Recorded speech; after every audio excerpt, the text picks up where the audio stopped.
Hello everyone, চলো তোমাদের সাথে একটা দারুণ জিনিস শেয়ার করি। দেখো, আগের দিন তো তোমরা দেখেছো ভিডিওতে যে গাছটায় আমি বলেছি দুটো ফুল ফুটেছে আর বাকিগুলো ফুটলো না, ফুটলে বেশি ভালো লাগতো। তো সেই জন্য ভগবান আমার কথাটাকে রেখেছে, সেই জন্য ভগবান 9খানা ফুল একসাথে ফুটেছে। আরও 9টা কড়ি আছে, যেটা আজকে রাতেরবেলা 12টার সময় খোলার কথা, মানে ফোটার কথা।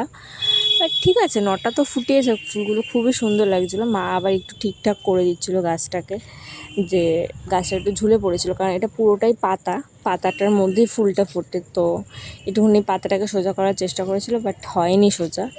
আর গাছটা দূর থেকে দারুণ লাগছিলো, দারুণ, মানে কোনো কথা হবে না গাছটার ফুল নিয়ে।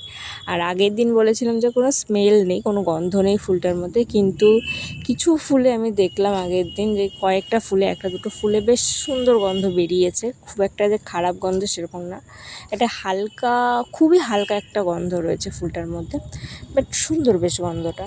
তো এই হচ্ছে ফুলটা। দেখো, ভালো লাগলে অবশ্যই লাইক কমেন্ট শেয়ার করে দিয়ে চ্যানেলটিকে সাবস্ক্রাইব করতে একদম ভুলো না।